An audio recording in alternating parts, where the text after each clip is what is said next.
Welcome to another installment of Inside St. Peter's.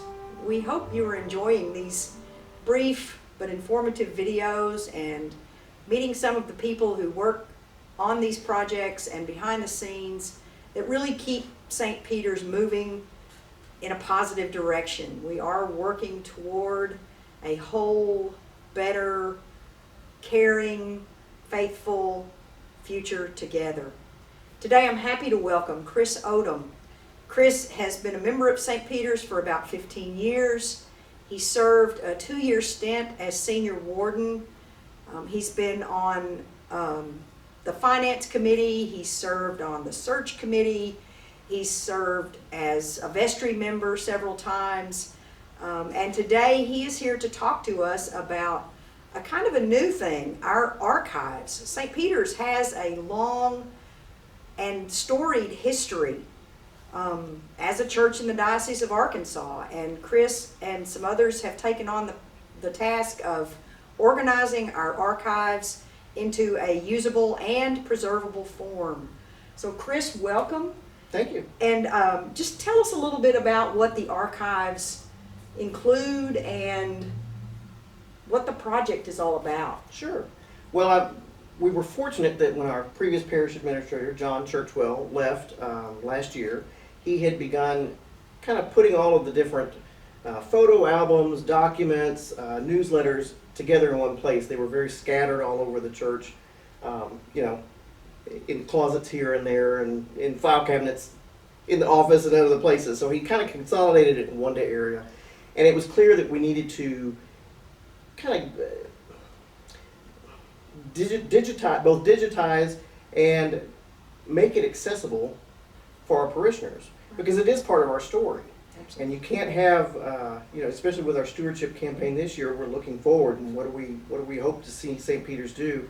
If you don't know where you've been and what you've done, you can't really make those plans going forward. Right. So earlier this year, Spark, which I know you talked to Marilyn Ryszkowski previously, Spark has kind of taken over the archives project with the hope of getting that to where folks can look at it. And we'll also do displays of various items that maybe aren't you don't go touch every day, but that we can put out for special occasions. Right.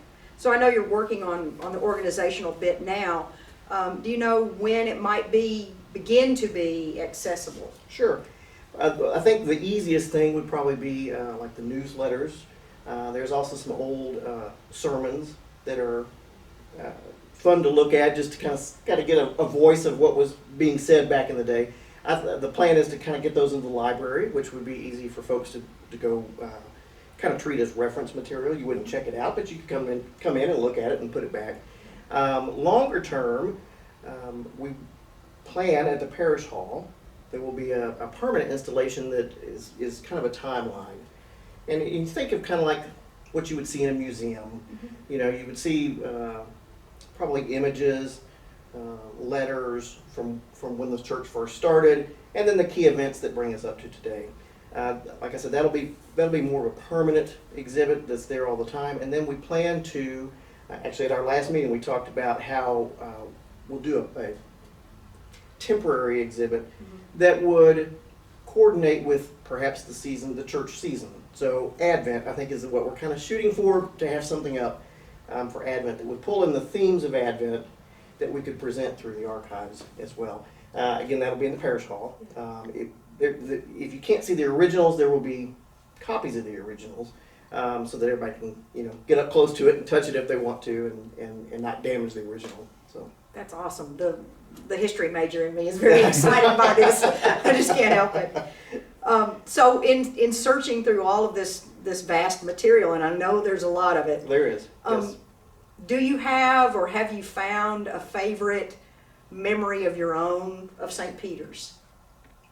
Well, when we did the introductory article in Peter's Pence recently, it included an image of a letter that the bishop at the time sent to the priest here that was not happy that St. Peter's was hosting a bridge tournament because gambling could happen on the side. People were just not trusted to not be able to put some money on the side of the game. So that was humorous, and in fact I think that was from the 40s if I remember correctly, maybe in the 60s. But there's things like that. There are some extraordinary pictures of the fireplace when it was still enclosed in the building. That building was new, and we've kind of dated it.